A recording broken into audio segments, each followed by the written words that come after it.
చదువుతో పాటు skills, placements తో పాటు సక్సెస్ సందీప్ యూనివర్సిటీ మాత్రమే అందిస్తుంది. నమస్కారం, వెల్కమ్ టు ఐ డ్రీమ్. ధర్మ మార్గం విత్ విజిత కార్యక్రమానికి స్వాగతం. మనతో పాటు ఉన్నారు ప్రముఖ జ్యోతిష్యులు వేణుస్వామి గారు. ఇప్పుడు వారితో మాట్లాడి మరిన్ని విషయాలు తెలుసుకుందాం. ముఖ్యంగా మనకెన్నో సందేహాలు ఉంటూ ఉంటాయి, వాటి గురించి అడిగి తెలుసుకునే ప్రయత్నం చేద్దాం. నమస్కారం అండి. నమస్తే తల్లి. ఇప్పటి వరకు కూడా రకరకాల విపత్తులు అయితే మనం చూసాం. గత ఉగాది మన కొత్త సంవత్సరం నుంచి కూడా ఇప్పటి వరకు చాలా విపత్తులు చూసినాం. అంటే పంచభూతాల్లో ఒక్కొక్కటి ఒక్కొక్క ప్రళయంగా, అగ్ని ద్వారా కావచ్చు, గాలి ద్వారా కావచ్చు, రకరకాలుగా. ఇప్పుడు ఈ గ్రహాల మార్పుల వల్ల ఏవో రాబోతున్నాయని, మొన్న రీసెంట్గా బ్రహ్మంగారి ఇల్లు కూలింది అని, అంటే ఎక్కడ ఏ మూలన ఏం జరిగినా కూడా దాన్ని ప్రతి ఒక్కదానికి లింక్ చేసి దానివల్ల ఏదో దుష్ప్రభావాలు రాబోతున్నాయి, దీనివల్ల ఇబ్బందులు పడబోతున్నారని చెప్తున్నారు. మరి ఈ 2026 మనమైతే ఉగాది నుంచి చూసుకుంటాం, కానీ ఆంగ్ల నూతన సంవత్సరం రాబోతోంది. దీని ద్వారా మనకు ఉగాది వరకు ఈ మధ్య కాలంలో ఎలా ఉండబోతోంది, గ్రహాలు రాశుల పరంగా చూసుకుంటే, పంచభూతాల పరంగా చూసుకుంటే, తర్వాత మనకి సంవత్సరం మారిన తర్వాత ఎలా ఉండబోతోంది. 20 నిమిషాలు ఆడుకుందామనే ప్రయత్నం చేసిన నీకు ఇప్పుడు చిన్న ఫినిషింగ్ టచ్ ఇస్తా. ఈ సంవత్సరం గురువు అధిపతి, కమాండర్ కేతువు అన్ని క్లియర్గా ఉన్నాయి. కేతువు అంటే మోక్షకారకుడు, భక్తికారకుడు. ఈ సంవత్సరం 2026లో ఎక్కడైతే జనాలు గుమిగూడు ఉంటారో అక్కడ ప్రాబ్లమ్స్ వస్తాయి. అది రేపు జరగబోయేటువంటి పుష్కరాలు కావచ్చు, రేపు జరగబోయే సమ్మక్క సారక్క పండగ కావచ్చు, లేకపోతే దేవాలయాల్లో ముక్కోటి ఏకాదశి కావచ్చు, ఎక్కడైతే భక్తి భావం ఉంటుందో అక్కడ చాలా పెద్ద పెను ప్రమాదాలు, సంచలనాలు జరుగుతాయని శాస్త్రం చెప్తుంది. శాస్త్రం చెప్పినప్పుడు ఆ శాస్త్రాన్ని వేణుస్వామి చెప్తున్నాడు. దీన్ని కూడా తప్పు తీసుకుపోయి వేణుస్వామి ఏలినాటి శని నడుస్తుంది మేషరాశికి, మేషరాశి బాగుండదు అని చెప్పాలి, కానీ మేషరాశి సూపర్ స్టార్లు అవుతారని నేనెందుకు చెప్తా అంటే అక్కడ చూసినా వేణుస్వామి మన ఒక ఆమె నేను మీనరాశి బాగాలేదంటే మీనరాశికి బాగాలేదని చెప్తున్నా వేణుస్వామి ఎక్కడ చెప్పాడు వేణుస్వామి అని ఇట్లా ఊతుంది, ఇట్లనే ఊతుంది ఆమె, ఇట్లనే అంటుంది వేణుస్వామి చెప్పిండు అని తిట్టింది. నువ్వు నమ్మవమ్మా, ఆమెను అమెరికా నుండి పంచుప్రభాకర్ అని ఒక ఆయన ఉంటాడు, ఆయన తిట్టిండమ్మా ఆ బూతులు భగవంతా నేనైతే తెల్లారి చచ్చిపోతుండే. అంటే వాళ్ళిద్దరికి ఫైటింగ్ జరిగి గదే మీనరాశి అని చెప్తున్నా నేను. ఆమె మీనరాశి అంట, గదే మీనరాశి అంటున్నా నేను. అంటే నేను చెప్పేది అదే, నేను చెప్పేది ఫస్ట్ శనీశ్వరుడు కాదు, శనేశ్వరుడు. శనీశ్వరుడు అని ఎందుకు వచ్చింది అంటే, ఒకరోజు శని శంకరుడు ఇద్దరు కలిసినప్పుడు శంకరుడు శనిని అడుగుతాడు, ఏందా నేను చూస్తే పెద్ద అందరు భయపడుతున్నారు, చాలా పెద్ద పెద్ద వాళ్ళు భయపడుతున్నారు, నువ్వు తోపు తురుమట కదా అంటాడు. అంటే నేను తోపు తురుమా కాదా, రేపు చెప్తా నీ సంగతి అంటాడు. ఎవరు శని ఈశ్వరుని అంటాడు. అంటే ఏంది అంటే రేపు నీ టైం వచ్చింది, నీ సంగతి ఏందో చెప్తా అంటాడు. అంటే తెల్లవారి పొద్దున సూర్యోదయానికి శంకరుడు పోయి ఒక చెట్టు తొర్రలో దాచుకొని సాయంత్రం సూర్యాస్తమయం వరకు చెట్టు తొర్రలనే ఉంటాడు, ఉండి బయటకు వస్తాడు. బయటకు వచ్చిన తర్వాత శని ఎదురుపడితే నన్నేమో చేస్తా అన్నావు కదా, ఏం చేసినావు అంటాడు. అంటే నువ్వు లయకారకుడివి, ప్రపంచాన్ని శాసిస్తావు, ముల్లోకాలను శాసిస్తావు, అట్లాంటి నిన్ను తీసుకుపోయి సూర్యోదయం నుండి సూర్యాస్తమయం దానిక చెట్టు త్వరలో దాచిపెట్టిన, ఇంతకంటే నేను చేసేదే ఉంది అంటాడు. ఆట మొదలు పెట్టేశాడు అక్కడ ఆల్రెడీ. అప్పటి నుండి ఆయనకు శనీశ్వరుడు అని పేరు వచ్చింది. సో ఇది జరిగింది శంకరుడికి కూడా జరిగింది, రాముడికి కూడా జరిగింది. సో ఏలినాటి శని పీరియడ్లో, షష్టమ శని పీరియడ్లో బాధలు పడేటువంటి పరిస్థితి ప్రతి ఒక్కళ్లకు ఉంటుంది. రెండవసారి ఏలినాటి శనిలో మరీ దరిద్రంగా ఉంటుంది. కలియుగంలో దాని తీవ్రత చాలా ఎక్కువగా ఉంటుంది. కలియుగంలో ఫిజికల్ కంటే మానసికమైన దెబ్బలు చాలా ఎక్కువగా ఉంటాయి. జనాలు కొట్టే దెబ్బలు చాలా ఎక్కువగా ఉంటాయి. నరఘోష వల్ల తినే దెబ్బలు చాలా ఎక్కువగా ఉంటాయి. కలియుగ దైవమైనటువంటి వెంకటేశ్వర స్వామి వారికే ఎన్నో రకాల పూజలు చేసి దిష్టి తీయడానికి ప్రయత్నం చేస్తున్న సందర్భంలో ఆఫ్టర్ ఆల్ మానవుల మనమెంత. సో మన మీద ఎన్నో రకాల దుష్ప్రయోగాలు ఉంటాయి, ఎన్నో రకాల నరఘోషలు ఉంటాయి. సో ఇవన్నీ జనాలకు తెలియజేయాల్సిన బాధ్యత ఒరిజినల్ పండితుడిగా, ఒరిజినల్ జ్యోతిష్కుడిగా నా మీద ఉంది. సో సొంత కవిత్వము జనాలకు పాజిటివ్గా చెప్పడానికి నేనేమి ఏమో అంటారు కదా, వ్యక్తిగత ఏదో అంటారు వాళ్ళను, వ్యక్తిగతంగా కౌన్సిలింగ్ ఇచ్చేటువంటి వాడిని కాదు నేను. సో నేను శాస్త్రం ఏం చెప్పిందో నేను దాన్ని మాత్రమే జనాలకు చెప్పడానికి నేను ఇక్కడ ఉన్నా. అంతేగాని క్యాన్సర్ వచ్చిన పట్టుకొని నీకు ఏం లేదు అని చెప్పి వాడిని ఇంటికి పంపించి 2 రోజుల తర్వాత సచ్చేటట్టు చేసేటువంటి నీచుండి నేను కాదు. క్యాన్సర్ వస్తే క్యాన్సర్ వచ్చింది, ధైర్యంగా బతుకు, ఇంకా బతుకు, నీ కోరికలు తీర్చుకో, అన్ని కోరికలు తీసుకొని సావు అని చెప్తా. రెండవది, అన్ని తిని 60 ఏళ్ళు పోతే ఏం తినకుండా 80 ఏళ్ళు బతికితే లాభం లేదు. సో కలియుగంలో ఇవన్నీ సమస్యలు చాలా తీవ్రంగా ఉంటాయి. భార్యాభర్త కారులో పోతే పక్కింటోడు ఏడిస్తాడు, మంచి కారు కొనుక్కుంటే ఏడిస్తాడు, ఒక పిల్లగాడు మంచి ఉత్తీర్ణత శాతంలో పాస్ అయితే ఏడిస్తారు, మంచి ఉద్యోగం వస్తే ఏడిస్తారు, ఒక పొలిటికల్ బాగుంటే తెస్తాడు, ఒక యాంకర్కు డబ్బులు వస్తే తెస్తాడు. సో ప్రతి దగ్గర ఏడుపు ఏడుపు ఏడుపు జలసు అనేటువంటిది రాజ్యమేలుతున్నటువంటి సందర్భంలో తెలుగు రాష్ట్రాలలో అది పీక్ స్థాయిలో ఉండేటువంటి పరిస్థితులలో నిజాలు చెప్పి జనాలని భయానికి దూరంగా ఉంచాల్సినటువంటి బాధ్యత నాది, జరగబోయే నష్టం నుండి కాపాడాల్సినటువంటి బాధ్యత నాది అని ఇంతమంది రాళ్ళేసినా, ఇంత చెండాల పనులు చేసినా, వ్యక్తిగతంగా నన్ను విమర్శలు చేసినా నేను ఎవరిని వ్యక్తిగతంగా విమర్శించడం లేదు. ఎందుకంటే ప్రతి ఒక్కడి ముడి కింద ఖచ్చితంగా సమస్యలు ఉంటాయి. ఈ శుద్ధపూస ఎవడూ కాదు. నాకంటూ నెల రోజులు పక్కకు తీస్తే ఒక్కొక్కటి జాతకాలు చెప్పగలుగుతా అందరివి. నేను వాటి జోలికి బోదలుచుకోవట్లేదు. శాస్త్రం ఏం చెప్పిందో శాస్త్ర ప్రామాణికంగా నేను జనాలకు తెలియజేయాలని కోరుకుంటున్నా. సో లాస్ట్ ఇయర్ ఎట్లా జరుగుతుందో 2025లో అనుభవించిన కష్టం కంటే 2026 ఎక్కువ, 2026 కంటే 27 ఎక్కువ, 27 కంటే 28 ఎక్కువ. 2025 నుండి 28 వరకు సమాజంలో ప్రకృతిలో జరిగే సంఘటనల తీవ్రత చాలా ఎక్కువగా ఉండబోతా ఉంది. ప్రకృతి పరంగా, సామాజికంగా, అగ్ని ప్రమాదాల పరంగా, వాహన ప్రయాణాల ప్రమాదం, చాలా రకాల సమస్యలు ఈ సంవత్సరం ఉండబోతున్నాయి. ఓకే, రాశుల పరంగా ఎలా ఉంటుందండి? సో ఈ సంవత్సరము ఫస్ట్ రాశుల కంటే ముందు మనం మాట్లాడుకోవాల్సింది ఏంటి అంటే, ఈ సంవత్సరము రైలు ప్రమాదాలు, అగ్ని ప్రమాదాలు, వాహన ప్రమాదాలు, అలాగే జన సమీకరణలు ఉన్న చోట, భక్తులు గుమిగూడే చోట, జన సాంద్రత ఉన్న చోట, అది సినిమా థియేటర్లు అవ్వచ్చు, భక్తికి సంబంధించిన ఏరియా అవ్వచ్చు, సో మార్కెట్లు అవ్వచ్చు, మాల్స్ అవ్వచ్చు, వాటిల్లో పెను సంచలనాలు ఈ సంవత్సరం జరిగే అవకాశాలు ఉన్నాయి. ఆర్థిక నష్టము అంటే ఆస్తి నష్టము, జన నష్టము ఉండేటువంటి అవకాశాలు ఉన్నాయి. కాబట్టి జనాలకు చెప్పే విషయం ఏంటంటే, భక్తి పేరుతో జనాలు లేనటువంటి ప్లేస్కి వెళ్ళండి. ముక్కోటి ఉంది, ఖాళీగా ఉన్న వెంకటేశ్వర గుడికి వెళ్ళండి హ్యాపీగా. ఆ దేవుడికి డబ్బులు ఇచ్చిన వాళ్ళు అవుతారు, పంతులకు డబ్బులు ఇచ్చిన వాళ్ళు అవుతారు, గుడికి 4 రూపాయలు ఇచ్చిన వాళ్ళు అవుతారు. అట్లనే జనాలు లేనటువంటి ప్లేసుల్లో పుష్కరాలకు వెళ్ళండి ఈ సంవత్సరము. సో జన సాంద్రత ఉన్నటువంటి ప్రదేశాలను ఈ సంవత్సరం అవాయిడ్ చేయడానికి ప్రయత్నం చేయండి.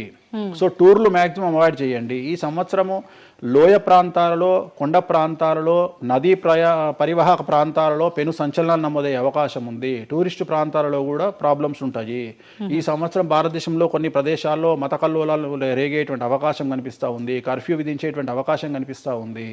సో ఇవన్నీ కూడా ఈ సంవత్సరం చాలా తీవ్రంగా ఉండబోతా ఉన్నాయి. సో జాగ్రత్తలు వహిస్తే మంచిది. ఓకే, ఇప్పుడు అంటే ఇవి ఎవరికి, అంటే ఏదైనా గ్రహాల్లో మార్పులు ఉన్న వాళ్ళకా, లేదంటే అంటే ఇదంతా మనం ప్రకృతి పరంగా చెప్తాం. ప్రకృతి పరంగా దాంట్లో ఎవరు ఉంటారు అంటే, చనిపోయే వాళ్ళని తీసుకుంటే ఆ బాధితులు ఎవరైతే ఉంటారో వాళ్ళ జాతకంలో ఏలినాటి శనో, షష్టమ స్థానంలో శనో, వ్యయ గురువో ఉంటాడు. సో మనం వాళ్ళే అని చెప్పలేం కదా, అక్కడికి పోయిన వాళ్ళల్లో వాళ్ళు ఉంటారు. ఎవడైతే నష్టజాతకుడు ఉంటాడో వాడికి ఆ ఇన్సిడెంట్ జరుగుతుంది. సో ఇది ఓవరాల్ గా సంవత్సర ప్రిడిక్షన్ అంటారు. సో రాబోతున్నటువంటి సంవత్సరం పేరు కూడా చాలా చాలా చాలా కాంట్రవర్షియల్ నేమ్, పరాభవనామ సంవత్సరము. పరాభవము అంటే ఓటమి, అవమానముతో కూడిన ఓటమి అని అర్థం. పరాభవము, దుర్యోధనుడికి మయసభలో జరిగినది పరాభవము. సో అలాంటి పరాభవము ఎవరికి జరుగుతుంది అంటే, ఎవరి జాతకంలోనైతే ఏలినాటి శని ఉందో, 6వ స్థానంలో శని ఉన్నాడో, 8వ స్థానంలో శని ఉన్నాడో, 12వ స్థానంలో గురువు ఉన్నాడో వాళ్లకు ఈ సంవత్సరం సంచలనాలు ఉండబోతా ఉన్నాయి. అది మేషరాశి కావచ్చు, మీనరాశి కావచ్చు, సింహరాశి కావచ్చు. సో ఇలాంటి వారికి ఈ సంవత్సరం పెను సంచలనాలు ఉండేటువంటి అవకాశాలు ప్రస్ఫుటంగా కనిపిస్తూ ఉన్నాయి. సో ఇది ఓవరాల్ గా సంవత్సర ఫలితము. ఇక 12 రాశులకు సంబంధించి ముందుగా మేషరాశి కనుక తీసుకున్నట్లయితే, మేషరాశికి ఈ సంవత్సరము ఏలినాటి శని నడుస్తూ ఉంది. సో ఏలినాటి శని ఒక పక్క గురువు బాగాలేడు, ఒక పక్క రాహు బాగాలేడు, ఒక పక్క కేతు బాగాలేడు. సో ఇలాంటి సందర్భంలో పెను సంచలనాలకు కారణభూతమయ్యేటువంటి అవకాశం ఉంది. సో విద్యార్థులకు ఉత్తీర్ణత శాతం తగ్గుతుంది, కోరుకున్న ప్లేస్మెంట్స్ రావు, వీసా రిజెక్ట్ అయ్యే అవకాశం ఉంది. ఉద్యోగస్తులకు పై అధికారుల వల్ల సమస్యలు ఉంటాయి, ప్రమోషన్లు ఆగిపోతాయి. సో బదిలీలు చాలా దూరంగా బదిలీలు అయ్యే అవకాశం కనిపిస్తూ ఉంది. రాజకీయ నాయకులకు ఫెయిల్యూర్స్ కనిపిస్తూ ఉన్నాయి, ఉన్న పదవులు కోల్పోయే అవకాశం కనిపిస్తుంది, ఎన్నికలలో ఓటమి కనిపిస్తూ ఉంది. రైతులకు మొదటి పంట కంటే రెండవ పంట బాగుండే అవకాశం ఉంది.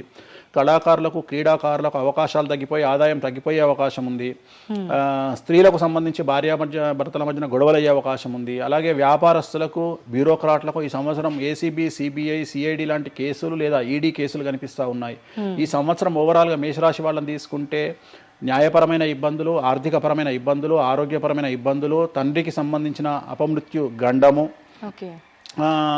అలాగే న్యాయపరమైన చిక్కులు, వాహన ప్రమాదాలు, భార్యాభర్తల మధ్యన గొడవలు, ఇవన్నీ మేషరాశి వారికి కనిపిస్తూ ఉన్నాయి. మరి ఏం చేసుకోవాలా అంటే, తిరునల్లా శనీశ్వర ఆలయంలో ప్రత్యేకమైన శని పూజ నిర్వహించుకోవడంతో పాటు నలుపు రంగు దుస్తులకు దూరంగా ఉండడము, నలుపు చెప్పులు, నలుపు వాహనాలకు దూరంగా ఉండడము, లెదర్ వస్తువులకు దూరంగా ఉండడము, నలుపు లెదర్ వస్తువులకు దూరంగా ఉండడం వల్ల సమస్యల నుండి గట్టెక్కుతారు. ఏడాదంతా వీటికి దూరంగా ఉండాలి. మరి తర్వాత నెక్స్ట్ వృషభ రాశి. సో వృషభ రాశి వారికి ఈ సంవత్సరం 100కు ఇంచుమించుగా 75% అనుకూలంగా ఉంది. రాహువు, కేతువు, గురువు, శని అనుకూలత కనిపిస్తూ ఉంది. చాలా బాగుండబోతా ఉంది. ఈ సంవత్సరం మే నుండి విపరీతమైన రాజయోగం పట్టబోతా ఉంది. చాలా అనుకూలంగా ఉంది. విద్యార్థులకు ఉత్తీర్ణత శాతం ఉంటుంది. స్త్రీలకు అనుకూలమైన ఫలితాలు ఉంటాయి. స్త్రీలకు మీ ఇంట్లో కమాండింగ్ అంతా మీదే ఉంటుంది. రాజకీయ నాయకులకు ఎన్నికలలో విజయాలు సాధిస్తారు. డబ్బులు ఎక్కువ ఖర్చైనా విజయాలు సాధిస్తారు. అలాగే రైతులకు 2 పంటల దిగుబడి రాబడి బాగుంటుంది. విద్యార్థులకు కోరుకున్న ప్రదేశాల్లో సీట్లు వస్తాయి. ఉత్తీర్ణత శాతం పెరుగుతుంది. అవివాహితులకు వివాహ యోగ సూచనలు కనిపిస్తున్నాయి. సంతానం లేని వారికి సంతాన యోగం కనిపిస్తూ ఉంది. వ్యాపారస్తులకు అన్ని రంగాల వ్యాపారస్తులకు అనుకూలమైన ఫలితాలు ఉండబోతా ఉన్నాయి. క్రీడాకారులకు కళాకారులకు అవకాశాలు ఆదాయము పెరుగుతాయి. ఓవరాల్గా ఈ సంవత్సరం పూర్తి స్థాయిలో మీకు ఎటువంటి సమస్యలు కనిపించడం లేదు. చాలా బాగుంది కాబట్టి మీకు ఎటువంటి రెమెడీస్ అవసరం లేదు. వీలైతే సోమవారం నాడు శివాలయంలో రుద్రాభిషేకాన్ని నిర్వహించుకోండి. సో నెక్స్ట్ మిథున రాశి. ఈ సంవత్సరం ఏదైనా రాశి 100కు 110% అనుకూలంగా ఉంది అంటే మిథున రాశి. సో గురువు, రాహువు, కేతువు అన్ని గ్రహాలు అనుకూలంగా ఉన్నాయి. పట్టిందల్లా బంగారంగా ఉంటుంది. గురువు అతిచారం వల్ల మీ జాతకం చాలా బాగుండబోతా ఉంది. గత 10 సంవత్సరాల నుండి మీరు పడుతున్నటువంటి కష్టాలన్నీ తొలగిపోయే అవకాశాలు కనిపిస్తూ ఉన్నాయి. సో కొత్త స్పీడ్తో ముందుకు వెళ్ళండి. కొత్త ఆలోచనలు చేయండి. ఎంత గొప్పగా జీవితంలో ముందుకెళ్లాలో ప్లాన్ చేయండి. చాలా గొప్పగా ఆలోచించండి. చిన్నగా ఆలోచన చేయకండి. గురువు విపరీత రాజయోగాన్ని ఇవ్వబోతా ఉన్నాడు. దైవబలం మీకు అనుకూలంగా ఉంది. గురుబలం మీకు అనుకూలంగా ఉంది. శనిబలం మీకు అనుకూలంగా ఉంది. కాబట్టి కొత్త వ్యాపారాలు ప్రారంభించండి. విపరీతమైనటువంటి చాలా గొప్పగా కలలు కనండి. ఆ కళలను సాకారం చేసుకునే దిశగా ప్రయాణం చేయండి. విద్యార్థులకు అనుకూలంగా ఉంది. ఉద్యోగస్తులకు అనుకూలంగా ఉంది. వ్యాపారస్తులకు అనుకూలంగా ఉంది. రైతులకు 2 పంటలు అనుకూలంగా ఉంది. సో ప్రతి వాళ్ళు చెరువులు, తర్వాత చేపల చెరువులు, రొయ్యల చెరువులు పండించే వాళ్ళకు అనుకూలంగా ఉంది. పౌల్ట్రీ ఫామ్ వాళ్ళకు అనుకూలంగా ఉంది. రాజకీయ రంగం వారికి అనుకూలంగా ప్రజల్లో మంచి మార్పులు కనిపిస్తూ ఉన్నాయి. స్త్రీలకు మీదే కమాండింగ్గా ఉంటుంది. కుటుంబంలో మీరు ఏం చెప్తే అది జరిగేటువంటి అవకాశాలు కనిపిస్తూ ఉన్నాయి. సో మిథున రాశి వారికి పూర్తి స్థాయిలో అనుకూలంగా ఉంది. ఎటువంటి రెమెడీస్, ఎటువంటి పూజలు అవసరం లేదు. అద్భుతం అయితే వీళ్ళది.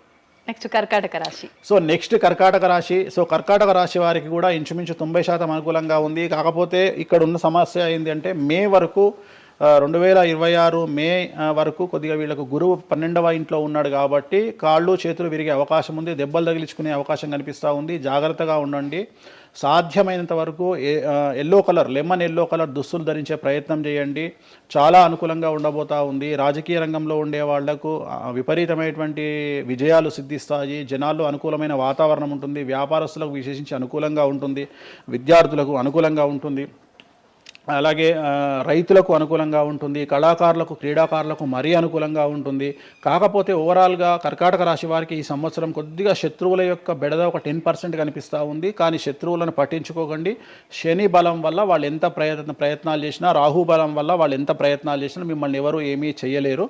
సో మీరు చేయాల్సింది ప్రతి గురువారం నాడు లెమన్ ఎల్లో దుస్తులు ధరించే ప్రయత్నం చేయండి. అలాగే శ్రీకాళహస్తిలో గురు దక్షిణామూర్తి వద్ద గురువారం నాడు గురుహోరలో గురువుకు అంటే దక్షిణామూర్తికి అష్టోత్తర పూజ చేయించుకోండి. అలాగే పసుపు రంగు పువ్వు ఏదైనా ఉంటే అక్కడ నుండి తెచ్చుకొని ఇంట్లో పెట్టుకోండి. మీకు అనుకూలమైన ఫలితాలు ఉంటాయి. అంటే శని వీళ్ళకి ఫేవర్గా ఉన్నాడు అంటే శని వీళ్ళకి చాలా ఫేవర్గా ఉన్నాడు. రాహు ఫేవర్గా ఉన్నాడు. కేతు ఫేవర్గా ఉన్నాడు.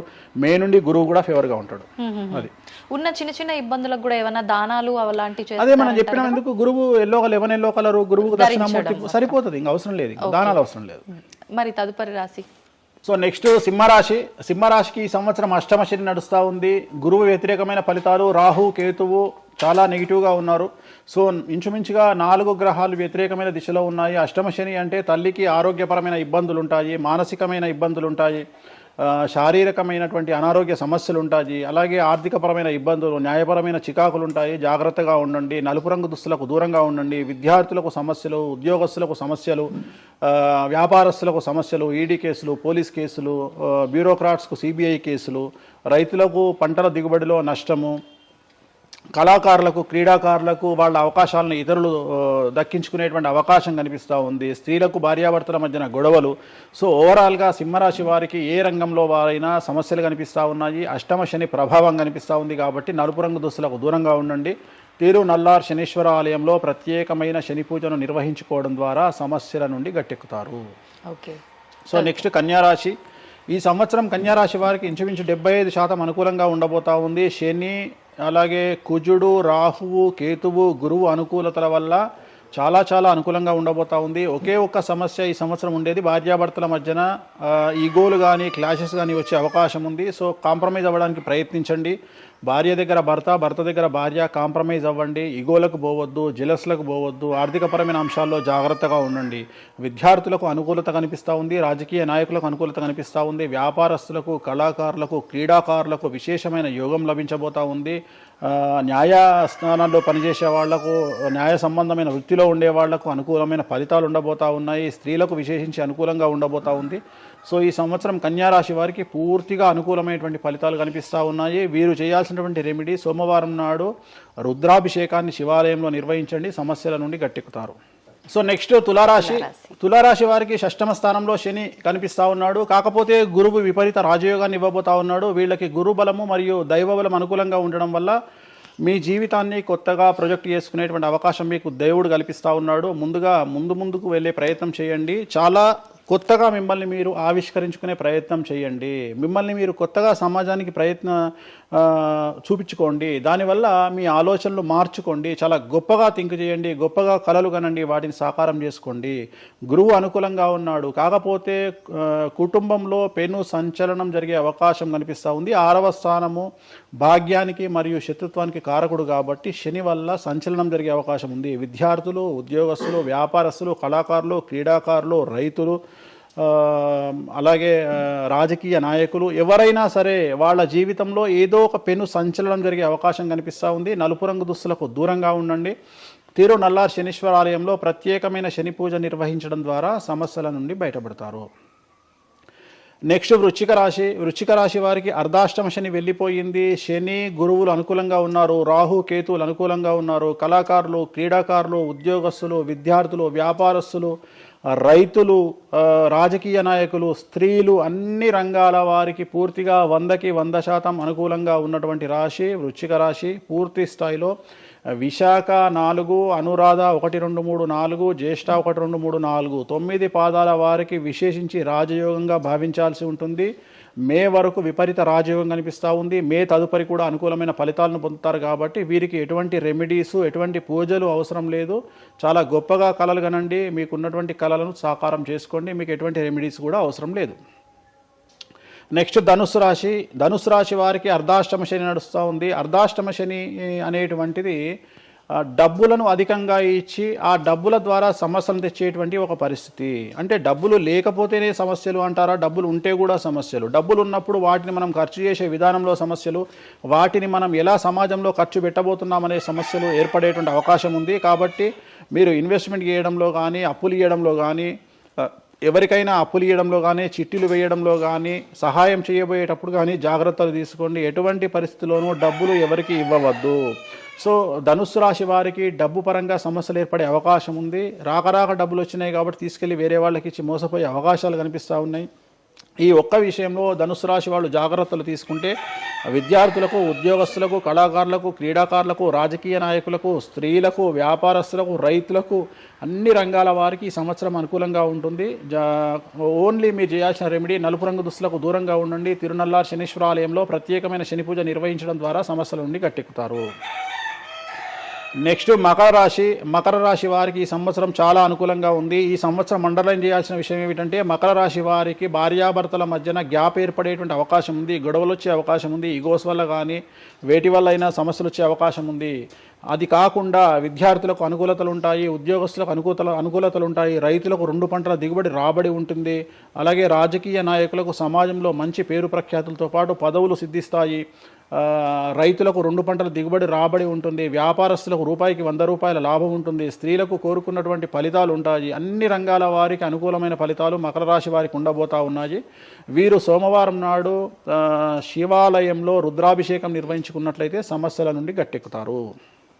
సో నెక్స్ట్ కుంభరాశి వారికి ఏలినాటి శని చివరి అంకంలో ఉంది. చాలా సమస్యలు కనిపించబోతా ఉన్నాయి. కుటుంబంలో ఎవరిని తీసుకున్నా విద్యార్థులు, ఉద్యోగస్తులు, వ్యాపారస్తులు, కళాకారులు, క్రీడాకారులు, రాజకీయ నాయకులు, స్త్రీలు, ఉద్యోగస్తులు, బ్యూరోక్రాట్లు అందరికీ సమస్యలు ఉన్నాయి. వాహన ప్రమాదాలు, పోలీస్ కేసులు, కోర్టు కేసులు, ఆరోగ్యపరమైన ఇబ్బందులు, మానసికమైన ఇబ్బందులు, స్త్రీలకైతే థైరాయిడ్ సమస్యలు, పీసీఓడి సమస్యలు, గర్భసంచికి సంబంధించిన సమస్యలు, మానసికమైన ఇబ్బందులు బాధించే అవకాశం కనిపిస్తూ ఉంది. జాగ్రత్తగా ఉండండి, నలుపు రంగు దుస్తులకు దూరంగా ఉండండి, శనివార నియమాన్ని పాటించండి, సప్త శనివార వ్రతాన్ని పాటించండి. సప్త శనివార వ్రతం అంటే శనివారం నాడు శ్రీ వెంకటేశ్వర స్వామి వారికి సంబంధించినటువంటి వ్రతము. ఇది పుస్తకం మీకు మార్కెట్లో దొరుకుతుంది, తీసుకొచ్చుకొని 7 వారాల పాటు 7 శనివారాల పాటు చేయండి, సమస్యల నుండి గట్టెక్కుతారు. ఇక చివరిది లాస్ట్ది అనేటువంటిది మీనరాశి. మీనరాశి వారికి ఈ సంవత్సరం జన్మశని నడుస్తూ ఉంది. జన్మశని చాలా డేంజరస్గా ఉండబోతూ ఉంది. ఏ రంగంలో ఉండే వారికైనా ఈ సంవత్సరం సమస్యలు తప్పవు. ఆర్థికంగా, సామాజికంగా, న్యాయపరంగా, ఆరోగ్యపరంగా, వాహన ప్రమాదాలు అవ్వచ్చు, ఆర్థికపరమైన నష్టాలు అవ్వచ్చు, పోలీస్ కేసులు అవ్వచ్చు, ఇంట్లో తల్లిదండ్రులు ఒకళ్లకు ప్రాణగండాలు అవ్వచ్చు, భార్యాభర్తల మధ్యన గొడవలు అవ్వచ్చు. మరీ ముఖ్యంగా ఈ సంవత్సరం మీనరాశి జాతకులు ఉండేటువంటి ఇళ్లలో మగవాళ్లకు సంపాదన లేకుండా ఖాళీగా ఉండడం వల్ల ఆడవాళ్లు మాత్రమే సంపాదించి, ఆడవాళ్ల ఉద్యోగంతో డబ్బులు సంపాదించి, ఆడవాళ్ల అంటే భార్యల మీదనో, ఆడవాళ్ల కూతుళ్ళ మీదనో, తల్లి మీదనో బ్రతికేటువంటి పరిస్థితి మగవాళ్లకు ఉండే అవకాశం ఉంది. కాబట్టి ఈగోలను చంపుకోండి. సో ఆడవారి మీద బ్రతకడానికి సిద్ధపడండి, కష్టపడండి, మానసికంగా సంసిద్ధులుగా ఉండండి. అంటే అలాంటి ఒక కండిషన్ ఈ సంవత్సరం ఉండబోతా ఉంది. ఈ ఒక్క సంవత్సరాన్ని కనుక మీరు దాటగలిగితే మీ జీవితంలో మంచి మంచి మంచి పొజిషన్లకు వెళ్తారు. సో నలుపు రంగు దుస్తులకు దూరంగా ఉండండి, రాత్రిపూట ప్రయాణాలు చేయకండి, వాహన ప్రమాదాలు జరిగే అవకాశం కనిపిస్తూ ఉంది. జన సమూహం ఉన్నటువంటి ప్రాంతాలకు వెళ్ళకండి. సో జాగ్రత్తలు తీసుకోండి, నలుపు రంగు దుస్తులకు దూరంగా ఉండండి. తిరునల్ల శనీశ్వర ఆలయంలో ప్రత్యేకమైన శని పూజ నిర్వహించడం ద్వారా సమస్యల నుండి బయటపడతారు. ఇప్పుడు ఈ రాశి ఫలాల్ని ఈ మధ్యకాలంలో చాలా మంది ఫాలో అవుతున్నారండి. ఇది అక్షరం అంటే పేరులో మొదటి అక్షరాన్ని బట్టి ఫాలో అవ్వాలా, లేదంటే డేట్ ఆఫ్ బర్త్ బట్టి వచ్చే రాశిని ఫాలో ఇది పేరులో దాని సంబంధం లేదు, డేట్ ఆఫ్ బర్త్ ప్రకారం చూసుకోవాలి. రెండోది ఇది గోచారం, గ్రహచారం వేరు, గోచారం వేరు. ఇది జస్ట్ గోచారం ప్రకారం ఎలాగైతే మనము సౌరమానం ప్రకారము మనం చూసుకుంటామో అలా ఇది ఓన్లీ చాంద్రమానం ప్రకారము మీ నక్షత్రం ప్రకారం చూసుకోవాల్సిందే. మళ్ళీ వ్యక్తిగతమైన జాతకం వేరు. అంటే ఒక 3-4 రాశులు మినహాయించి అన్ని రాశుల వారికి కొంచెం ఇబ్బందికర పరిస్థితులే ఉన్నాయి. దానికి మీరు చెప్పిన రెమెడీస్ చేసుకుంటే సరిపోతుంది. ఈ మధ్య కాలంలో దశమహావిద్యల అమ్మవార్ల గురించి చాలా ఎక్కువగా వింటున్నాం. రాబోతున్న సినిమాలు, ఆల్రెడీ వచ్చిన సినిమాలు కూడా వారికి సంబంధించిన సినిమాలు ఎక్కువగా రావడం జరుగుతోంది. అంటే కొత్తగా అంటే ఎవరైనా మనిషి కొత్తగా వస్తే మాట్లాడుకోవడం వరకు ఓకే, కానీ భగవంతుల గురించి కొత్తగా మన అందరిలోకి రావటము, వాళ్ళ గురించి మాట్లాడుకోవటము, మళ్ళీ అంటే భగవంతుడు అంటేనే అందరికీ అందుబాటులో ఉండి వాళ్ళకున్న కష్టాల నుంచి గట్టెక్కించడానికి ఆరాధించే వాళ్ళుగా మనం భావిస్తాము. మరి వాళ్ళని అందరూ ఆరాధించొద్దని రకరకాల విధానాలన్నీ చెప్తూ ఉన్నారు. ఎవరు అసలు ఈ దశమహావిద్యలు, ఎందుకు ఆరాధించొద్దు అందరూ? నేను 1991 ఐ థింక్ ఘరానా మొగుడు అనే సినిమా ఓపెనింగ్ చేయడానికి విశాఖపట్నం వెళ్ళాను. నేను ఆ సినిమా ముహూర్తం నేనే పెట్టిన. ఇక్కడ చిరంజీవి గారి సినిమా, రాఘవేంద్రరావు గారిది విశాఖపట్నంలో అయ్యింది. బంగారు కోడిపెట్ట అనే సాంగ్ తోని ఆ సినిమా స్టార్ట్ అయింది.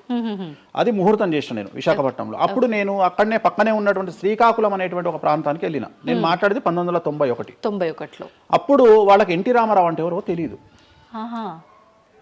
హైదరాబాద్లో ఎన్టీ రామారావు ఉంటాడు అంటే వాళ్ళ ఆశ్చర్యానికి అంతులు లేవు. అంటే ఎన్టీ రామారావు అనే వ్యక్తిని మీరు చూసిరా, మీకు తెలుసా అంటే వాళ్ళంతా అంటే ఆ రోజు ఉన్నటువంటి డెవలప్మెంట్, ఆ రోజున్న ఫ్లైట్లు, ఆ రోజున్న వ్యవస్థను బట్టి వాళ్ళు ఎక్కడనో కుగ్రామంలో ఉండేటువంటి మనుషులు. సో వాళ్లకు ఎన్టీఆర్ అంటే హైదరాబాద్ అంటే తెలియదు. మీరు ఇప్పటికీ కూడా శ్రీకాకుళం ఆ ఏరియాకి వెళ్ళి హైదరాబాద్ మీరు జీవితంలో వచ్చిరని అడగండి, 190 మందికి హైదరాబాద్ అంటే ఏందో తెలియదు. ఓకే, సో అట్లనే భారతదేశంలో ఇప్పుడు మన తెలుగు రాష్ట్రాల్లో పుట్టిన చాలా మంది దగ్గరికి వెళ్ళి ఢిల్లీ ఎలా ఉంటుంది అని అడిగితే మీకు తెలియదు, ముంబై ఎలా ఉంటుంది అని అడిగితే మీకు తెలియదు. మాకు తెలియదు కాబట్టి ప్రపంచం గింతే బాయిలకప్ప అనుకోవద్దు. సో దశమహావిద్యలు అనేవి ఇవాళ కొత్తవి కావు. ఎలాగైతే లింగాకారంలో శివుణ్ణి పూజిస్తున్నామో, శివుడి భార్య అయినటువంటి సతీదేవిని అదే యోని రూపంలో పూజిస్తున్నాము. అయిపోయింది, చెరిసగం మంచుకురు ప్రపంచాన్ని. నీకు ఇవాళ తెలిసింది వేణుస్వామి చెప్తే. వేణుస్వామి ఎంక్వైరీ చేయడం అలవాటు, వేణుస్వామికి ఎక్స్ప్లోర్ చేయడం అలవాటు కాబట్టి తిరిగి వచ్చి నీకు ఇవాళ చెప్తే నీకు అర్థమైంది. నువ్వు అంత మాట మాట్లాడుతున్నావు. అరుణాచలం ఎవరికి తెలిసి బాలటి వరకు? ఎందుకు అరుణాచలానికి పొలోమంటే వెళ్ళిపోతున్నారు అంటే చాగంటి కోటేశ్వరరావు గారు చెప్పడం వల్ల నీకు అరుణాచలం తెలిసింది. మరి అరుణాచలం విషయంలో ఇదే డిస్కషన్ ఎందుకు వస్తలేదు? అరుణాచలం అనేది నిన్న మొన్నటి దానికి తెలియదు కదా జనాలకు. ఇవాళ గిరి ప్రదక్షిణలు చేస్తూనే ఉన్నారు కదా మీరు అందరు పోయి. అంటే ఎవరో ఒకళ్ళు ఒక సబ్జెక్టు గురించి మాట్లాడేటువంటి పరిస్థితిలోకి రావాలి, ఆ ఫ్రీడమ్ మనం ఇవ్వాలి. సో అరుణాచలం గురించి చాగంటి గారు ఎలా మాట్లాడినారో దశమహావిద్యల గురించి వేణుస్వామి గత 5 సంవత్సరాల నుండి ఫైటింగ్ చేస్తూ ఈ స్టేజ్కి తీసుకొచ్చిండు. దశమహావిద్యల గురించి మాట్లాడడంలో చాలా ఇబ్బందులు ఉంటాయి, ఎందుకంటే చాలా మంది దొంగ పనులు చాటుకు చేయాలనుకుంటారు కానీ పబ్లిక్ లో చేయాలనుకోరు. సో అలాంటి దాన్ని సైలెన్స్ బ్రేక్ చేసినటువంటి వ్యక్తి వేణుస్వామి. దానివల్ల వేణుస్వామి చాలా సఫర్ అయ్యిండు, సామాజికంగా సఫర్ అయ్యిండు, పండితులతో సఫర్ అయ్యిండు, మీడియా వల్ల సఫర్ అయ్యిండు, చాలా మందితో సఫర్ అయ్యిండు దశమహావిద్యల గురించి మాట్లాడడం వల్ల. అంటే ఎందుకు మరి మీరు ఇంత సఫర్ అవుతున్నప్పుడు ఎందుకు? నా ఇష్టం అది, నా ఇష్టం అది. అంటే సమాజంలో ఉన్నప్పుడు ఇష్టం మన ఇష్టం. నేను తప్పు మాట్లాడతలేను కదా, నేనేం తప్పు మాట్లాడతలేను కదా. ఇప్పుడు నేననే పాయింట్ ఏంటంటే అల్ట్రాసెట్ అని ఒక టాబ్లెట్ ఉంటుంది, ఆ టాబ్లెట్ లో గంజాయి ఉంటుంది. సో మనం వాడే చాలా టాబ్లెట్లలో గంజాయి ఉంటుంది, మనం వాడే చాలా టాబ్లెట్లలో కొన్ని క్యాన్సర్ ఔషధాలలో పాము విషం ఉంటుంది. దాని గురించి మనం మాట్లాడుకోం. సో మనం దేని గురించి మాట్లాడుకుంటాము అంటే ఏదైనా కొత్తది వచ్చినప్పుడు, వేణుస్వామి లాంటి వాడు వచ్చినప్పుడు మాట్లాడుకుంటాడు. ఇప్పుడు చాలా మంది, కొంతమంది నాకు తెలిసిన వాళ్ళు షుగర్ అంటే ఇప్పటికి కూడా చెప్పుకోరు. భారతదేశంలో షుగర్ వస్తే చెప్పుకోరు షుగర్ వచ్చిందని. అంతెందుకు ఇవాళ గురించి సరోగసి గురించి ఇప్పటికీ మన దేశంలో మాట్లాడుకోరు. ఇప్పటికి కూడా చాలా మంది సెలబ్రిటీలు సరోగసితోని పిల్లల్ని గంటూ అబద్ధాలు చెప్పుకుంటారు, మేము కడుపుతోనున్నామని. అట్లనే అబద్ధాలు చెప్పుకుంటారు, అట్లనే శ్రీమంతాలు చేసుకుంటారు, కానీ వాళ్ళంతా సరోగేట్ మదర్సు. కానీ వాళ్ళు జనాలకు తెలియదు, ఎందుకంటే పొద్దున్న లేచి డోర్ కొట్టి నువ్వు కడుపుతో ఉన్నావా లేదా అని బెదిరిస్తాడు. ఎవడన్నా బెదిరించాడు కదా. నువ్వు ఒక నిజమైన ప్రెగ్నెంట్ను పిలిచి అమ్మ 9 నెలలకు నీ బాడీ లాంగ్వేజ్ ఏందో అడుగు, డెలివరీ అయిన తర్వాత 40 రోజులు నీకు సుక్కలు ఎట్లా కనిపిస్తాయో అడుగు. మొన్న నాకు బాగా క్లోజ్ అయినటువంటి ఒక ఆమె 21 కొడుకు పుట్టిండండి వేణుస్వామి గారు, 21కి రండి అని పిలిచింది. 21కి పోయినా, 5వ అంతస్తులు ఉంది వాళ్ళ ఇల్లు. కిందికి నేను వచ్చిన పార్కింగ్ దిగంగానే వేణుస్వామి గారు మీరు లిఫ్ట్ లో రండి అని మెట్లెక్కుంటూ పోతుంది. 22వ రోజు నాకు అనుమానం రాదా? వస్తుంది. నేను కూడా అడగాని పుట్టిన కదా, నేను కూడా ఒక అమ్మ కొడుకునే కదా, నాకు తెలుసు. మదర్ కి ఇబ్బందులన్నీ అసలు ఉండవు.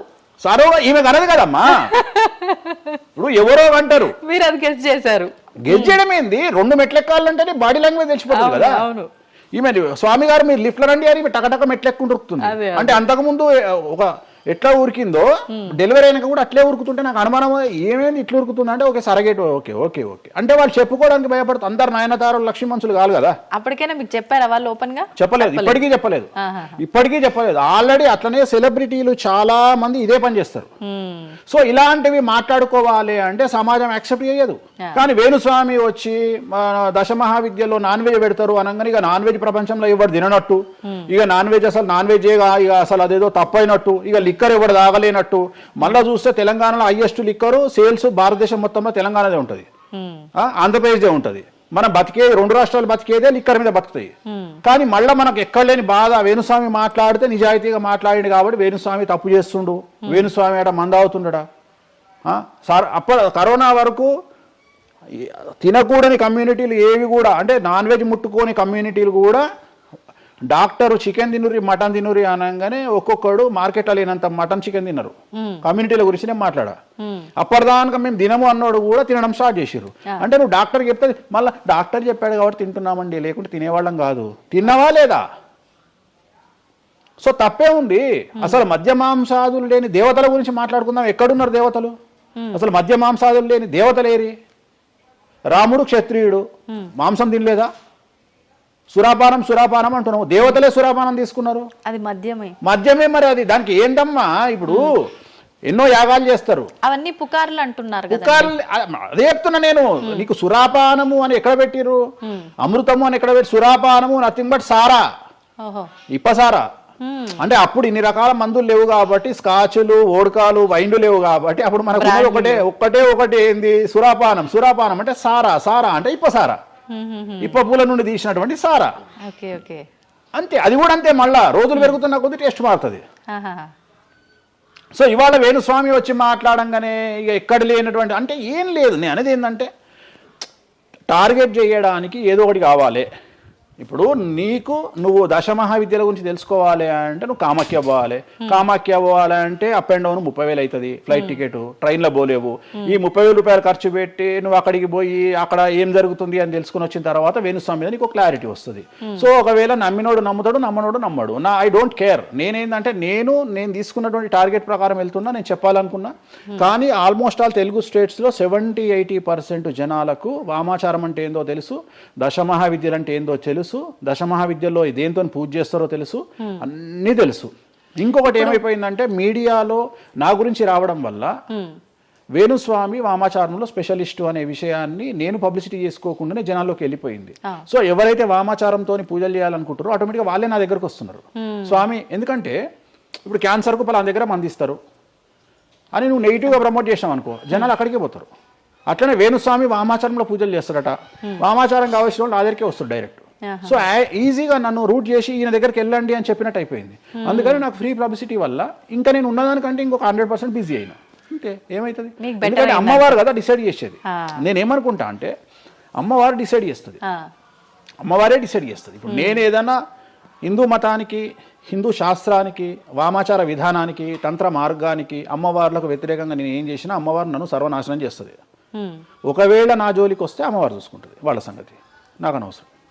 ఇప్పుడు మీరు అన్నారు అంటే ఈ దశమహావిద్యల్లో అమ్మవార్లకి మద్యము ఇవన్నీ పంచమకారాలన్నీ కూడా కామన్, అదందరికీ తెలిసిందే అని.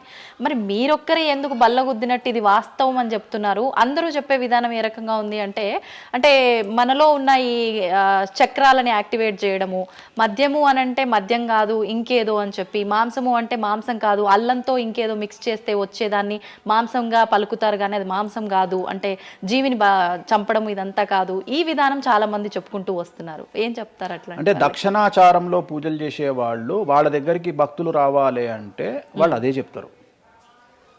ఓకే, నీకు దీనికి ఒక ఎగ్జాంపుల్ చెప్తా. 2-వీలర్ ఎప్పుడైనా వాడినావా నీ లైఫ్ లో? నువ్వు 2-వీలర్ వాడినవా? నేను అడుగుతున్నా తల్లి, నిన్నే అడుగుతున్నా. 2-వీలర్ ఎప్పుడైనా వాడినవా? నేను ఎప్పుడు డ్రైవ్ చేయలేదు. సో 2-వీలర్ వాడిన వాళ్ళకే తెలుస్తుంది ఈ విషయం, చాలా బాగా తెలుస్తుంది. 2 చక్రాల బండి వాడిన వాడు కార్పొరేటర్ దాంట్లో ఆ పెట్రోల్లో చెత్త వస్తుంది. చెత్త వచ్చినప్పుడు బండి స్టార్ట్ కాదు. స్టార్ట్ కాకపోతే మనం కొట్టి కొట్టి కొట్టి కొట్టి మెకానిక్ దగ్గర తీసుకుపోయి మెకానిక్ దగ్గర పెడతాం బండి. ఏ మెకానిక్ కూడా మన ముందు కిక్కు కొట్టాడు. బండి ఫస్ట్ మనం ఆపగానే వాడికి చేసేది ఫస్ట్ అది ఇప్పుతాడు మొత్తం. ఎందుకంటే వాడికి తెలుసు ఒకవేళ పుసుక్కున స్టార్ట్ అయితే వీడు నాకు పైసలు ఇయ్యాడు. అందుకని ఏం చేస్తాడంటే దాన్ని కిక్కు కొట్టకుండా మొత్తం డప్పనిప్పి కార్పొరేటర్ క్లీన్ చేసి పైపు తీసి మొత్తం పెట్రోల్ ఇట్లా చూసి అంతా పెట్టి చేసినాక ఒక కిక్కు కొట్టగా కుయ్యి అని స్టార్ట్ అవుతుంది. 50 రూపాయలు ఇస్తారంటాడు. రైట్, అయిపోయింది. రెండవది, నువ్వు ఆంజనేయ స్వామి గుళ్ళో పనిచేసే పంతుల దగ్గరికి పో, జ్యోతిష్యం చెప్పించుకో. దోష నివారణ నీకు ఏం చెప్తాడంటే హనుమంతుడికి సింధూరము అంటాడు. నవగ్రహ గుడిల పంతుల దగ్గరికి పో, గ్రహాల పూజలు చెప్తారు. నవగ్రహాలకు అభిషేకము అంటాడు, తైలాభిషేకము అంటాడు. అంటే నువ్వు ఎవరి దగ్గరికి పోతే వాడి దగ్గర లేని దాన్ని వాడు అడ్వైజ్ చేయడు. లాజిక్ అర్థమైందా? వాడి దగ్గర లేని దానికి వాడు అడ్వైజ్ చేయడు. దశమహావిద్యల గురించి కానీ వామాచారం గురించి కానీ చేయగలిగిన తోపు తురుము సౌత్ ఇండియాలో వేణుస్వామి ఒక్కడే. బుద్ధి లేనివాడు ఎవడన్నా నువ్వు పోతే పండితుని దగ్గరికి పోతే నాకు చేత కాదండి, నేను ఎదవనండి, అక్కడ వేణుస్వామి గారు ఉన్నారండి అని ఎవడన్నా పంపిస్తాడా నిన్ను? పంపించరు. ఏమంటాడు అప్పుడు? అవన్నీ తప్పులు నేను చేసే కరెక్ట్ అంటాడు. అంతేగాని నా దగ్గరికి వీళ్ళందరూ దారి మళ్ళిస్తారా? పొండి వేణుస్వామి దగ్గరికి అని. అప్పుడు ఏం చెప్తాడు? పంచమకారాలు లేవు అంటాడు. అప్పుడు నేనేం చెప్తున్నా? వేణుస్వామి నిజాయితీ పరుడు కాడు, వేరే వాళ్ళు నిజాయితీ పరులు కారు. మీ చేతిలో ఆండ్రాయిడ్ ఫోనో ఐఫోనో ఉంది, గూగుల్లో కానీ చాట్‌జీపీటీలో కానీ జెమినీలో కానీ వామాచారం అంటే ఏందో ఓపెన్ చేయండి, దశమహావిద్యలు అంటే ఏందో ఓపెన్ చేయండి, వామాచారంలో ఉండే పంచమకారాలు అంటే ఏంటో ఓపెన్ చేయండి. మీకు మీరే తెలుసుకోండి. ఈ సమాజంలో తెలుగు రాష్ట్రాల్లో ఉన్న దొంగలెవరో దొరలెవరో మీరే గుర్తుపట్టండి. ఎవరు అబద్ధాలు చెప్తున్నారు అనే విషయాన్ని తెలుసుకోండి. వేణుస్వామి దొంగ అయితే వేణుస్వామి దగ్గరికి రాకండి, వేణుస్వామి జ్యోతిషం చేత కాకపోతే రాకండి, వేణుస్వామి పంచమకారాలు తప్పు చెప్తే రాకండి.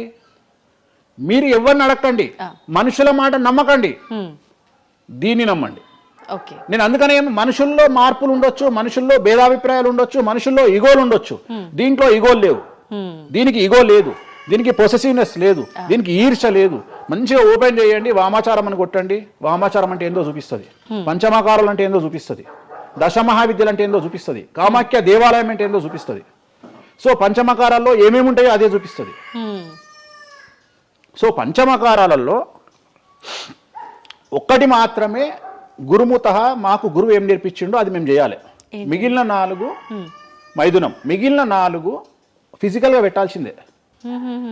సాత్విక దేవతలు అంటే గణపతి, సరస్వతి, వెంకటేశ్వర స్వామి, చండి, వీళ్ళంతా సాత్విక దేవతలు. మేము దశమహావిద్యలకు వచ్చేటప్పటికి ఉగ్రదేవతలు. ఉగ్రదేవతలకు ఎప్పుడు కానీ డైరెక్ట్గా నువ్వు ఏమైతే సబ్జెక్ట్లో ఉన్నాయో అవి పెట్టాల్సిందే.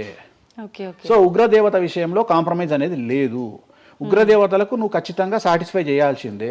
నాకు అర్థం కాని విషయం ఏంటంటే తెలంగాణలో ఆషాఢ మాసంలో బోనాల విషయంలో జరిగే తంతునే నేను కొత్తగా చేస్తలేను, అదే తంతు నేను చేస్తున్నా. మీకు అక్కడ లేని సమస్య ఇక్కడ ఎందుకు వస్తుంది నాకు అర్థమైతలేదు. కానీ అక్కడ బలి అండ్ పానకం, కళ్ళు ఈ 2 సాకపోయటం మాత్రమే ఉన్నాయి. పంచమకారాలు ఏం లేవు కదా. మత్స్యం అంటే ఏంది? చేపతో ఏం కుంపలు మునిగినాయి. కానీ మీరు అన్నట్టుగా చూస్తే ఇక్కడ పంచమకారము, ఇక్కడ మాత్రం పంచమకారం కాదు కాబట్టి విమర్శిస్తున్నారేమో. అవునమ్మా, ఇప్పుడు ముద్ర అనేది అది ముద్ర తంతే కదా, క్రియనే కదా. తంత్ర మార్గంలో ముద్ర అనేది ఒక వ్యవస్థ. మత్స్యము అంటే చేపనే కదా. నువ్వు కొత్తగా పెట్టేది ఏముందాడా? మటను, మద్యము, మత్స్యము, ఇంకొకటి ఎక్కువ వస్తుంది నీకు, అంతే అంతే కదా నువ్వు పెట్టేది. కానీ అది కూడా ప్రాంతాన్ని బట్టి చేయాల్సిన విధానము. దాన్ని తీసుకొచ్చి ఇక్కడ మాట్లాడేది ఏంది, ఎందుకు మాట్లాడాలి అని అంటున్నారు కదా. సో ఇప్పుడు ఒక ప్రాంతానికే దేవత పరిమితం అయితే అట్లా అని కాదు, కొంతమంది ప్రాంతానికి పరిమితమై ఉంటారు, కొంతమంది గ్రామానికి పరిమితమై ఉంటారు, అలా ఉంటూ ఉంటారు కదా. మరి అక్కడ కామాఖ్య దగ్గరే చేయాలి, కామాఖ్య దగ్గరే మాట్లాడాలి, ఆ పూజలు తీసుకొచ్చి ఇక్కడ చేయడం ఇక్కడ నేనేం చేయలేదే అనే వాళ్ళు ఉన్నారు. అవునమ్మా, అదే చెప్తున్నా. వాళ్ళు ఎందుకు అంటున్నారు అంటే వాళ్ళకి పొట్టబోతుంది కదా, వాళ్ళ కూడు దగ్గర, నోటి దగ్గర కూడిపోతుంది కదా, మస్తుగా మాట్లాడతారు. ఇది ఏమైతుంది, నేను ఒక లాజిక్ చెప్తా. ఇప్పుడు నీకు ఒక షాపు నడుస్తుంది, బుక్ స్టాల్ అంటే, ఎదురుగా ఇంకో బుక్ స్టాల్ పెట్టినప్పుడు ఆటోమేటిక్గా వీడు దెబ్బతింటాడు. నేను ఒక కొత్త మార్గం ఎంచుకున్నా, ఈ కొత్త మార్గం ఎంచుకోవడానికి దమ్ము ధైర్యం కావాలి. నా వేలో నేను వెళ్తున్నా. నన్ను విమర్శించడానికి చాలా మంది వస్తారు. కారణం ఏంటి అంటే వేణుస్వామి ఒక్కడే. కానీ 99 మంది పాజిటివ్ దక్షిణాచారంలో వెళ్తే వేణుస్వామి ఒక్కడే వామాచారంలో వెళ్తున్నాడు. వీళ్ళకి నేను అందరికీ కాంపిటీటర్గా వీళ్ళు భావిస్తున్నారు. నేనేమంటున్నా అంటే సార్ నీకు నేను కాంపిటీటరే కాదు, ఎందుకంటే మీరందరూ సౌందర్య, మన ఆమె పేరు ఇంకో సాయి, ఏమో హీరోయిన్ పేరు ఏదో ఉంటుంది కదా, సాయి పల్లవి. సో మీరంతా సాయి పల్లవి, సౌందర్య టైపు, నేను సన్నీ లియోన్ టైపు. నన్ను వదిలేయండి, నన్ను వదిలేయండి. నాకు మీకు కాంపిటీషన్ లేదు. నేను బికినీ మీద తిరుగుతా, నేను అన్ని వదిలేసుకున్నా. నా మొలదారం కూడా తీసి పక్కకు పెట్టిన. అంటే నాకు బట్టలు ఇప్పే అవకాశం మీకు ఇయ్యట్లా, మొత్తం ఇప్పేసుకున్నా నేను ఆల్రెడీ. మీరు ఇప్పుదామంటే ఏం లేవు నా దగ్గర చివరికి నా అండర్వేర్తో సహా, నా మొలదారంతో సహా ఇప్పుకున్నా. ఇంకేం లేవు మీరు ఇప్పడానికి. సో మీ పని మీరు చేసుకోండి, మీరు సాత్విక దేవతలను ఆరాధించుకోండి, మీరు ఏం చేసుకోండి. వీళ్ళదంతా ఏ కాన్సెప్ట్ అంటే సువర్ణ పుష్పార్థం అక్షదాం సమర్పయామి అంటే సువర్ణ పుష్పం అనుకొని అక్షతలేనైనా మీరు అదే బ్యాచ్. మందు అనుకొని మటన్ అయినా, మాంసం అనుకొని మటన్ అయినా, మందు అనుకొని స్కాచ్ పోయినైనా నాది ఆ బ్యాచ్. నా బ్యాచ్ నాదే. నేను జెన్యూన్గా ఏం కావాలనో అమ్మవారికి అదే ఇస్తా. చాలామంది శాస్త్రంలో వారాహి అమ్మవారికి ఎరుపు రంగు అన్నము నైవేద్యంగా పెట్టమని చెప్పారు. ఇక మన మేధావులు ఇంత కుంకుమ తీసుకొని అన్నంలో కలిపి ఇక ఫీల్ అవుతుంటాడు, ఇక వాడికి రక్తం కలిపినట్టే ఇక తీసుకొచ్చి పెడతాడు. అంటే నువ్వు అమ్మవారిని పిచ్చిదాన్ని చేస్తావా? శాస్త్రం ఏం చెప్పింది, నువ్వేం చేస్తున్నావు అంటే చెక్ చేసుకోమని చెప్పి ఇవి చేత కాదు ఎవరికి. శాస్త్రం ఏం చెప్పింది, వారాహి అమ్మవారికి ఎరుపు రంగులో అన్నం పెట్టమని చెప్పింది. నువ్వేం చేస్తున్నావు, అమ్మవారిని మోసం చేసి కుంకుమతో అన్నం పెడుతున్నావు. ఆ కుంకుమ కూడా ఒరిజినల్ కాదు, డూప్లికేట్ కుంకుమ. సో అక్కడ ఏం పెట్టాలో నాకు తెలుసు, నువ్వు వాటి పెడతలేవు. అమ్మవారు నిన్నెందుకురా అనుగ్రహిస్తుంది, అమ్మవారిని నిన్ను ఎందుకు అనుగ్రహించాలి అంటే నువ్వు అమ్మవారిని మోసం చేసే మొనగానివి కదా, మోనార్కు కదా నువ్వు. నేను మోసం చేయ అమ్మవారిని. రెండవది, నన్ను నమ్మితే నా దగ్గరికి రమ్మంటున్నా. నా మాట వినకండి, వాళ్ళ మాటనే వినండి, ఈ శుద్ధపూసల మాటనే వినండి, నా మాట వినకండి. ఫస్ట్ మీరు నన్ను మెచ్చుకున్న వీడియో దయచేసి చూడకండి. నన్ను యాంకర్లు బట్టలిప్పాలి అని ప్రయత్నం చేసిన వీడియోలు చూడండి. నన్ను చాలా వరకు అంటే ఈయన ఏదో దొరకబట్టి విని ఆ ఉన్న లాస్ట్కు నాది ఆ ముల్లారం కూడా ఇప్పేసిన, ఇంకేమైనా ఉన్నాయేమో బాడీలో గుంజుదామో అనే ప్రయత్నం చేసి యాంకర్ల వీడియోలో చూడండి, నా గురించి నెగిటివ్ పెట్టిన వీడియోలో చూడండి. మీకు నా మీద చివరిగా నమ్మకం కలిగి ఈయన దగ్గర విషయం ఉందంటే రండి, లేకుంటే రాకండి. ఇంకొక విషయం అంటే మీరు ఇంత ధైర్యంగా దర్జాగా ఒక సవాల్ విసిరినట్టుగా మాట్లాడుతున్నారు వీడియోలో మాట్లాడినప్పుడు, మరి మీరు చెప్పినవి అన్ని అంటే వేణుస్వామి చెప్పినవి అన్ని వాస్తవాలైతే శాస్త్రంలో ఉంది నేను చూపిస్తానే అతనైతే ఎంతసేపు ఉన్నా ఆయన పర్సనల్ వీడియోలో చెప్పడము వేరే యాంకర్ల దగ్గర చెప్పడం తప్ప డిబేట్లకు ఎందుకు రారు, వచ్చి మాతో వాదించవచ్చు కదా, ప్రూవ్ చేయొచ్చు కదా అని చాలా మంది అంటున్నారు. మీరు రెడీనా? డిబేట్లకు రాను. ఎందుకని? కానీ మనం అగ్రిమెంట్ పేపర్లు రాసుకుందాం. నీ ద్వారా చెప్తున్నా నువ్వు కామాఖ్యకు నేను తీసుకుపోతా, నేను చెప్పిన దాంట్లో కామాఖ్యలో ఏది జరగకపోయినా నా దుకాణం పని చేసుకుంటా, నా ప్రాపర్టీ మొత్తం రాసి చేసి నేను నా ఫ్యామిలీతో సహా దేశం వదిలిపెట్టి వెళ్ళిపోతా, లేదు స్టేట్ వదిలిపెట్టి వెళ్ళిపోతా. అన్ని వాస్తవం అని మీరు ప్రూవ్ చేస్తారు. అక్కడ అక్కడికి నేను ప్రూవ్ చేసిన అవసరం లేదమ్మా, నీకే ₹1,00,000 ఇస్తా, పోయి చూసుకొని రాదు కెమెరాలో. ఓకే, దీనికి ఎందుకు డిబేట్ ఎందుకు, నువ్వే పోయిరా, నీకు నేను డబ్బులు ఇస్తా, ₹1,00,000 ఇస్తా, పోయిరా. ఓకే, పోయేసి అక్కడ ఏమేమి జరుగుతుంది, ఏమేమి పూజలు చేస్తారో నువ్వే చెప్పు. ఇప్పుడు కామాఖ్యలో కూడా అమ్మవారి గర్భగుడి లోపల దాకా ఈ పంచమకార వ్యవహారం కానివ్వండి, బలి సాంప్రదాయం, ఆ బలికి సంబంధించిన విధానం కానీ లోపలికి లేదు, అది కూడా ఏదన్నా మెయిన్ గుమ్మం బయటే అని అంటున్నారు. అది సో ఇది అంతా నీకు ఎప్పుడు రైట్స్ వస్తాయి అంటే చూసినప్పుడు మాట్లాడడానికి వస్తాయి. నువ్వు ఎవరో చెప్పిన దాన్ని నన్ను కార్నర్ చేయడానికి అడిగితే పనికిరావు. నేను అనే పాయింట్ ఏంటంటే ఇవన్నీ షో చేయడానికి పనిచేయనటువంటి వ్యవస్థ, అంటే ఇవన్నీ నేను వీడియో రూపంలో మీ ముందుకు తీసుకురాలనేటువంటి వ్యవస్థ. సో దీనికోసము నువ్వు వాళ్ళ కోణంలో నన్ను ప్రశ్న అడిగినావు అనుకో, నేనేమంటున్నా అంటే నా కోణంలో అడిగిపిస్తా, వచ్చి చూడు. నా కోణంలో నువ్వు ఎప్పుడు అడుగుతావు? నాతో పాటు వచ్చినప్పుడు అడుగుతావు. నువ్వు నాతో పాటు చూడకపోతే నువ్వెట్లా అడుగుతావు? అట్లనంట ఇట్లనంట. ఇప్పుడు నార్త్ ఇండియా వాడు ఉన్నాడు, నేపాల్లో ఉంటాడు, వానికి వెంకటేశ్వర స్వామి విగ్రహం ఏందో తెలియదు. సపోజ్ వానికి ఎవడో చెప్పిండు ఎల్లిగాడు వెంకటేశ్వర స్వామి కాదు అక్కడ అమ్మవారు ఉన్నదని, వాడు కూడా నువ్వు అడిగినట్టే అక్కడ లోకల్ యాంకర్ అడుగుతుంది, ఆడ వెంకటేశ్వర స్వామి కాదట అమ్మవారు ఉన్నదట కదా అంటాడు. నువ్వు చూస్తే అరే పిచ్చినయాలా, అరే ఎదవనయాలా, ఆడున్నది వెంకటేశ్వర స్వామిరా, దేవుడురా అని చెప్తావు. అవునా? నువ్వు ఆ కామాఖ్య అమ్మ వాడిని చూస్తానని ఇట్లా అడగకపోతుంటే నువ్వేమడుగుతుంటే నీ వర్షన్ మారుతున్నావు, వేణుస్వామి గారు మిమ్మల్ని ఎందుకు టార్గెట్ చేస్తున్నారండి ఎదవలు అని అడిగే విధానం మారుతుంది. నువ్వు చూడకపోతే నీకు ఎక్కడ అడుగుతావు? నీ ఆలోచన విధానం ఏంటంటే ఈయన ఏమన్నా ఇరుకున పెడదామా అనే ఆలోచనే తప్ప, అరే ఈయన మరి నేను చూడలేదు కదా, నాకు రైట్సే లేవే అని నువ్వు అనుకుంటలేవు. నీకు రైట్స్ ఎక్కడ ఉన్నాయమ్మా అడగడానికి? నన్ను అడగడానికి నీకు రైట్సే లేవు. అంటే మీరు అన్నట్టు నేను అక్కడికి వచ్చి చూస్తే అక్కడ జరిగేది చూస్తా, అది మాత్రం శాస్త్ర ప్రకారంగా జరుగుతుందో లేదో నేను చూడలేను కదా. అంటే దీన్ని బట్టి ఉద్దేశం ఏంటి అంటే ఒక దేవాలయంలో కూడా శాస్త్ర ప్రామాణికంగా జరగదు. కామాఖ్యలో తెలుగు వాళ్ళు మాట్లాడుకునే పండితులు మాట్లాడుకునేవే నిజాలు. ఇప్పుడు నువ్వు అనేది అదే కదా, అంటే అది ప్రాంతీయం ప్రకారంగా జరుగుతుంది. అది మరి ఏదైనా ప్రాంతీయమే జరుగుతుందమ్మా, ఏదైనా ప్రాంతీయమే జరుగుతుంది. గోవాల కసినో ఆడితే తప్పు లేదు, తెలంగాణలో కసినో ఆడితే తప్పు. దాన్నే దేశకాలమాన పరిస్థితులు అంటారు. తిరుపతి వెంకటేశ్వర స్వామికి తిరుపావడ సేవ చేస్తారు, మరి ఎందుకో లోకల్ టెంపుల్ ఎందుకు తిరుపావడ సేవ చేస్తలేరు? తిరుపతి వెంకటేశ్వర స్వామి వారికి పునుగుపిల్లి తైలం పెడతారు, మరి అట్లనే ఇప్పుడు రేపటి నుండి రామాలయంలో పునుగుపిల్లి తైలం పెట్టి నువ్వు వచ్చి నువ్వు స్టార్ట్ చేయమ్మా. మన తెలుగు రాష్ట్రాలలో నువ్వు ప్రాంతీయత గురించి మాట్లాడుతున్నావు కదా, అంటే ఒక్కొక్క దానికి ఒక్కొక్క కట్టుబాట్లు ఉంటాయి. అవునమ్మా, నీకు కావాల్సింది అల్టిమేట్ గా ఏంది? నీకు డబ్బు కావాలి, నువ్వు కోరుకున్న కోరికలు తీరాలి, అంతే కదా. నువ్వు కోరుకున్న కోరికలు తీరాలి. ఎంతమంది ఎకనామికల్ అఫెన్స్ చేస్తలేరు భారతదేశంలో? టీచర్ దగ్గర నుండి మొదలుకుంటే ప్రతి ఒక్క నువ్వు ₹1,00,000 లోన్ తీసుకొని కట్టకపోతే నీ ఇంటి ముందరకు వస్తారు. 20,000 కోట్లు తీసుకున్నాడు దొబ్బేస్తే వాని సంఖ కూడా ఎవడు పట్టుకోడు. ఇవి కదా మనం మాట్లాడుకోవాలి. ఇవి చేతగావు. వేణుస్వామి కామాఖ్య నుండి అమ్మవారిని తెచ్చి హైదరాబాద్లో పెట్టిండు అంటే నేను అనే పాయింట్ ఏంటంటే ఇదే చెప్తున్నా. ఇప్పుడు విమర్శించడానికి బట్టలిప్పడానికి చేసే ప్రయత్నము, నువ్వు సబ్జెక్ట్ గురించి ఆలోచించి వామాచారం అంటే ఏంది, దీనివల్ల లాభం ఏంది, ఇది కదా అడగాల్సిన ప్రశ్నలు. కానీ ఏం చేస్తున్నావు? నీ దగ్గరకు వచ్చే వరకు సాధ్యమైనంత వరకు అసలు కామాఖ్యలో ఇష్టమే లేదట కదా. ఒకవేళ నిన్ను నిరూపిద్దామని నేను విశ్వ ప్రయత్నం చేస్తే చివరికి నువ్వేం మాట్లాడతావు? అది అక్కడ లోకల్ అట కదా. అవును లోకలే, అది లోకలే. ప్రతి ప్రాంతానికి ఆచారం ఉంటుంది. మరి సంక్రాంతి అనే పండుగ ఆంధ్ర వారిది కదా, తెలంగాణలో లేదు కదా. మరి తెలంగాణ రేపటి నుండి వేస్తే జనవరిలో తోలు తీద్దాం ఒకనొకంది చెప్పు, మరి చేద్దాం. పతంగులు ఎగిరేసుడు తెలంగాణ ప్రాంతం కదా, ఆంధ్రాలో కూడా నేస్తే తందాం ఈసారి. చెప్పు మరి, నువ్వే చెప్పు. ఎందుకు బ్రిటిష్ వాళ్ళు అలవాటు చేసిన న్యూ ఇయర్ ని మనం జరుపుకోవట్లేదా? అంటే నీకు నచ్చింది, నేను అదే చెప్తున్నా. మీరు చేస్తే సంసారం, వేణుస్వామి చేస్తే వ్యభిచారం. అంటే అర్థమైంది ఏంటంటే యాంకరింగ్, ఇప్పుడు ఇంటర్వ్యూ మనం మాట్లాడుకుంటే సంవత్సరం గురించి మాట్లాడదామంటే నీకు అల్టిమేట్గా కాంట్రవర్సీ కావాలి. ఎందుకంటే జనాలు కాంట్రవర్సీ తన్నుకొని వస్తే ఎంజాయ్ చేస్తారు.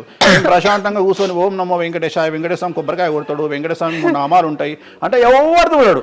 ఇట్లా మనం ఇద్దరం పెంట పెట్టుకున్నాం అనుకో, కింద అనుదిటోడు వచ్చిండ్రో ఆ దున్నపోతు అని ఒక కామెంట్ పెట్టి ఎంజాయ్ చేసేవాడు చేస్తాడు. సో ఇవన్నీ చూసి చూసి చూసి చూసి చూసి వెక్స్ అయిపోయినా. నేను ఒకటే నమ్ముతా, ఒక మనిషి విమర్శించంగానే ఆ మనిషి లైఫ్ నాశనం అయితే ఆ మనిషి బ్రతికి వేస్ట్. ఒక మనిషి కొట్టగలిగితే ఆ మనిషి లైఫ్ వేస్ట్.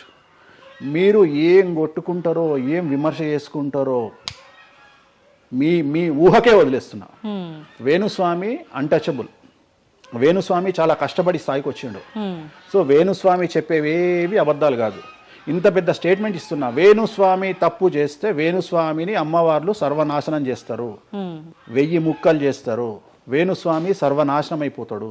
నా జోలికి ఎవడొచ్చినా వాన్ సంగతి అమ్మవారు చూసుకుంటుంది.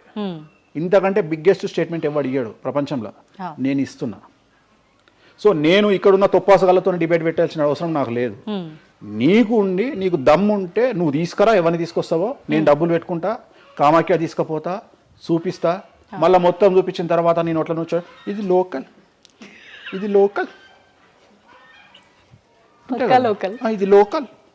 రాత్రి పెళ్లిలు ఏదైతాయి ఆంధ్రాలో అవుతాయి, తెలంగాణలో ఏ పెళ్లిలు అవుతాయి 11 గంటలకు అవుతాయి. మరి ఇప్పటి నుండి తెలంగాణలో ఎవడన్నా రాత్రిపూట పెళ్లి చేసుకుని తన్నాలే పట్టుకొని. ఇంత పెద్ద గ్లోబలైజేషన్ అయ్యింది. చివరికి బాలయ్య బాబు సినిమాలకు కూడా పరదాలు కాలుస్తున్నాం అమెరికాలో, పవన్ కళ్యాణ్ సినిమాలకు కూడా పరదాలు కాలుస్తున్నాం అమెరికాలో. దీంట్లో రానటువంటి పట్టింపు ఓన్లీ వేణుస్వామి కామాఖ్య దగ్గరికి పోయినప్పుడే వస్తుంది అంటే కావాలని చేస్తున్న వ్యవహారం ఇదంతా. వాళ్ళ ఇష్టం. ధన్యవాదాలండి, చాలా చక్కగా వివరించారు. ఓం నమో వెంకటేశాయ.